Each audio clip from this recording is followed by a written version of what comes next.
1900കളുടെ തുടക്കത്തിൽ ജർമ്മനിയിൽ ചില വ്യവസായക്കാർ ചേർന്ന് എറോപ്ലെയിൻ നിർമ്മിക്കാൻ തുടങ്ങിയതാണ് BMW-യുടെ തുടക്കം. 1916-ൽ ബായർസ്ചെ മോട്ടോറൻ വെർക്കെ എന്ന പേരിൽ ഔദ്യോഗികമായി കമ്പനി രൂപം കൊണ്ടു. ആദ്യകാലത്ത് BMW വിമാന എഞ്ചിനുകൾ മാത്രമേ നിർമ്മിച്ചിരുന്നുള്ളൂ. ലോകമഹായുദ്ധകാലത്ത് വിമാന എഞ്ചിനുകളുടെ ആവശ്യകത ഉയർന്നതോടെ BMW വളരാൻ തുടങ്ങി. എന്നാൽ യുദ്ധം കഴിഞ്ഞപ്പോൾ ജർമ്മനി തോറ്റു. വിമാന എഞ്ചിനുകളുടെ ഉത്പാദനം നിരോധിക്കപ്പെട്ടു.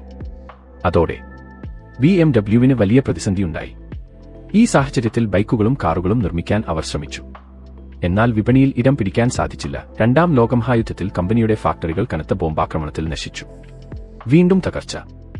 1950കളിൽ BMW വീണ്ടും കാറുകൾ നിർമ്മിക്കാൻ തുടങ്ങി. പക്ഷേ ലാഭം കുറഞ്ഞു. കമ്പനി വിൽക്കാനുള്ള സാഹചര്യം പോലും ഉണ്ടായി. ജർമ്മൻ വാഹന നിർമ്മാതാക്കളായ മേഴ്സിഡസ് ബെൻസ് പോലും BMW-വിനെ വാങ്ങാൻ ശ്രമിച്ചു.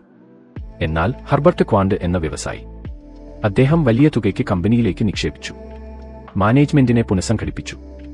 ആധുനിക മോഡലുകളും വിപണന രീതികളും കൊണ്ടുവന്നു. 1980കൾക്ക് ശേഷം BMW ഒരു ആഗോള ബ്രാൻഡായി മാറി.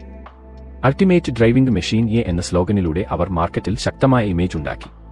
3 സീരീസ്, 5 സീരീസ്, 7 സീരീസ് പോലുള്ള മോഡലുകൾ ലോകമാകെ വൻവിജയമായി. അടുത്ത 19ാം നൂറ്റാണ്ടിൽ അവർ മിനി കൂപ്പർ, റോൾസ് റോയ്സ് പോലുള്ള ലക്സറി ബ്രാൻഡുകളും സ്വന്തമാക്കി.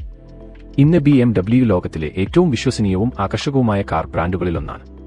പുതിയതായുള്ള ഇലക്ട്രിക് കാറുകൾ, AI ടെക്നോളജി, സുസ്ഥിരതയുടെ ദിശയിൽ വലിയ മുന്നേറ്റം കൈവരിച്ചിരിക്കുകയാണ് ഇന്ന് BMW.